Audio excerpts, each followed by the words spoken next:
The snow is falling gently over Ontario, wrapping the town of St. Catharines in a soft, innocent quiet. Christmas lights flicker in the windows. Somewhere, a family's laughing over eggnog. And in one modest suburban home, a girl is dying. Not by accident, not from an illness, but at the hands of her very own sister. Her older sister, Karla, stands nearby, smiling, camera in hand, because what looked like a cozy holiday gathering was actually a carefully planned horror. This wasn't the start of a crime spree. It was a gift, a sick offering of innocence, wrapped in red ribbons and betrayal. Welcome to GBRLIFE Transmissions. I'm your host, Caitlin, and you're listening to GBRLIFE of Crimes, where we explore not just what happened in crimes committed by women, but why they happened and the psychology behind them. Today, we're stepping into one of the darkest partnerships in true crime history, the story of Karla Homolka, a woman who wore the mask of a victim but played the role of a monster. Karla Leanne Homolka was born on May 4th, 1970, in Port Credit, Ontario. She grew up in what appeared to be a perfectly ordinary Canadian family. Middle class, stable, typical. As the eldest of three daughters, Karla was described by those who knew her as bright, outgoing, and popular. She excelled academically and worked at various pet shops during her teenage years, showcasing her love for animals. On the surface, nothing about Karla's youth suggested anything to come, yet beneath the ordinary exterior, something was forming. Whether it was there from the beginning or developed over time remains one of the central questions in understanding Karla Homolka. In October 1987, at a pet convention in Toronto, 17-year-old Karla locked eyes with Paul Bernardo, a handsome, charismatic 23-year-old, and their connection was immediate and intense. What Karla didn't know was that Paul Bernardo was already living a double life. Behind his charming facade as a successful accountant, he was the Scarborough criminal, responsible for a series of brutal essays in the Toronto area. By December 1990, Bernardo was living with Homolka's family in St. Catharines, engaged to Karla. Their relationship had grown increasingly disturbing, with Bernardo demanding complete control over various aspects of Karla's life. From her appearance to her behavior, the psychological dynamics between Karla and Paul would later become central to both legal arguments and public debate. Was she a terrified victim of domestic violence? Or was she a willing accomplice? The evidence presents a complicated picture that experts continue to debate. By late 1990, Paul had become fixated on Karla's younger sister, Tammy, who was just 15 years old. He had been secretly watching her and expressed to Karla his desire to a her virgin sister. What would become one of the most disturbing aspects of this case, Karla didn't flee this clearly dangerous situation or protect her sister. Instead, she began planning how to deliver Tammy to her fiancé. On December 23, 1990, while the Homolka family celebrated the holiday season, Karla used her knowledge as a veterinary assistant to drug her sister with halothane, an animal anesthetic stolen from her workplace. She mixed it with rum and Coca-Cola and served it to the unsuspecting teenager. As Tammy lost consciousness, Paul and Karla moved her to the basement. There, Paul committed a gruesome crime, while Karla not only filmed, but participated.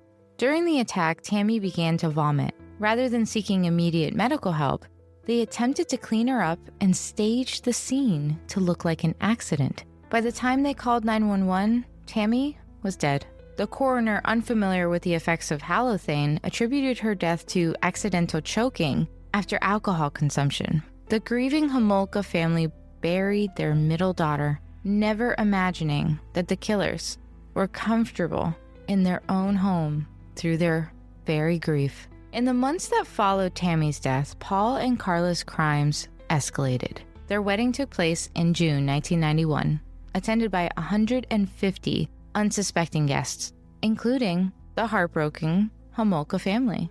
Nothing changed. They continued as planned with their wedding. And just 2 weeks before their wedding, on June 15th, 1991, Paul and Karla abducted 14-year-old Leslie Mahaffey. For over 24 hours, they held Leslie captive in their home, subjecting her to repeated SA, all captured on their home video system. When they finally committed the homicide, Paul dismembered her body with a circular saw in the basement. They encased the remains in concrete and dumped them in Lake Gibson, where they were discovered by a couple canoeing on June 29th, 1991, the same day that Paul and Karla were celebrating their honeymoon. On April 16th, 1992, during Easter weekend, they abducted 15-year-old Kristen French from a church parking lot in St. Catharines. For 3 days, Kristen was held captive, repeatedly assaulted, and eventually put to her death Easter Sunday. Her body was found on April 30th in a ditch in Burlington, carefully posed.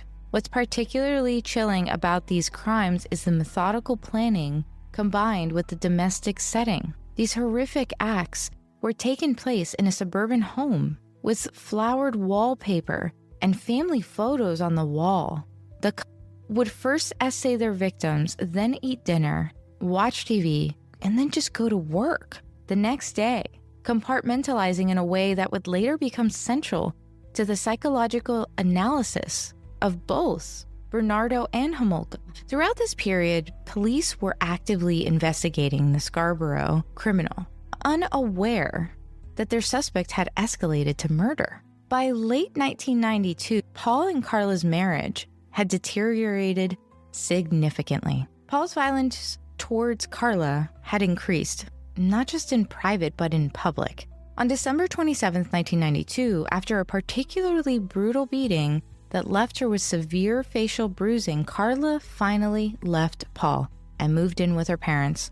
And in February 1993, DNA evidence linked Paul Bernardo to the Scarborough crimes, and he was arrested. This is where Karla made what many consider her most calculated move. Before the police approached her, Karla contacted a lawyer. Through legal counsel, she began negotiating with authorities, presenting herself as a battered wife who had been forced to participate in Paul's crimes. In exchange for her testimony against Paul, prosecutors offered her a plea deal, 12 years for manslaughter. The deal was signed on May 14, 1993. What prosecutors didn't know at that time was that Paul and Karla had videotaped their crimes. Those tapes, hidden in the ceiling of their former home, hadn't been discovered. When they were eventually found and reviewed, they revealed Karla to be far more actively involved than she had claimed, often appearing to be a willing and enthusiastic participant rather than a coerced victim. But legally, it was too late. The deal was binding, leading to what became known in Canada as a deal with the devil. What creates a Karla Homolka? This is perhaps the most disturbing question of all, because the answer challenges our understanding of female criminality, of victimhood, and of human nature itself. The psychological assessment of Karla Homolka has been controversial and complex. Prior to her imprisonment, she was evaluated by numerous mental health professionals, and opinions varied significantly. One assessment noted that Homolka remains something of a diagnostic mystery.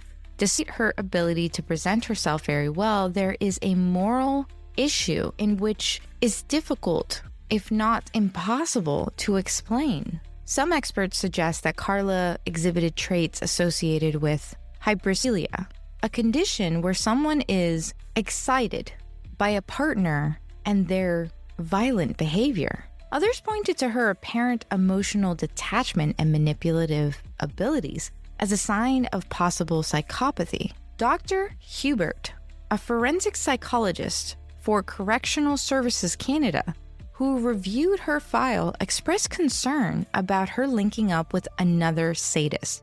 After release, noting she is very attracted to this world of psychopaths. It's not for nothing that she did what she did with Bernardo.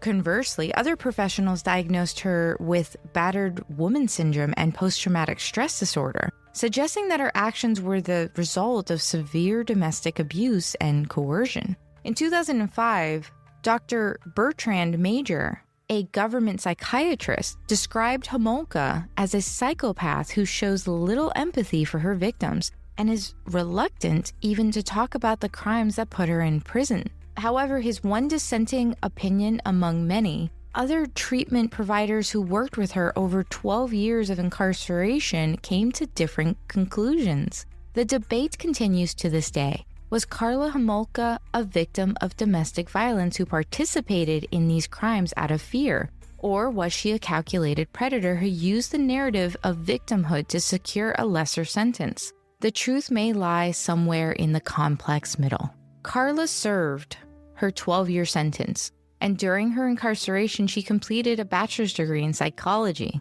and became fluent in French. Unlike many inmates, she refused to participate in therapy or counseling programs specifically designed for violent offenders. In prison, she had at least 2 romantic relationships, one with a female inmate and another with Jean-Paul Gerbet, a man serving a life sentence for murder. Paul Bernardo was convicted of multiple counts of homicide, essay, and other offenses, and he received a life sentence with no possibility of parole for 25 years and remains in prison today, classified as a dangerous offender. But on July 4th, 2005, Karla was released. Her freedom triggered public outrage and media frenzy. She initially lived in Montreal under the name Leanne Thiel, married her lawyer's brother, and had 3 children. And in 2012, journalist Paul Todd tracked Karla to Guadeloupe, a French island in the Caribbean.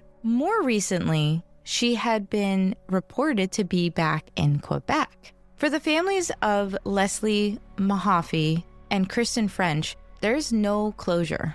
The knowledge that one of their daughter's killers walks free represents an ongoing injustice not healed. The story of Karla isn't just about one woman's crimes, it's about our collective blind spot. Her case forced a reckoning in how we understand female violence. It required knowledge that women are not universally nurturing, protective, or moral. They can be predatory. They can be cruel. They can derive pleasure from dominance and suffering, not just extensions of male partners, but as autonomous actors in their own right. The case also raises profound questions about our justice system, highlighting the challenges prosecutors face when key witnesses are also perpetrators, and the limitations of a system that sometimes requires compromising with one criminal to convict another. But perhaps the most unsettling question of all is this: how many more individuals walk among us, wearing masks of normalcy while harboring the capacity for calculated cruelty? And the most important question of all, was Karla Homolka a broken girl molded by a violent man? Or was she always something else? Something cold, calculating, and capable of hiding beyond pink lip gloss and tears? Was she made or born? This has been GBRLIFE of Crimes, part of GBRLIFE Transmissions. I'm Caitlin, reminding you that understanding the darkness helps us appreciate the light. Join me next time as we uncover another case that challenges everything we thought we knew about the criminal mind.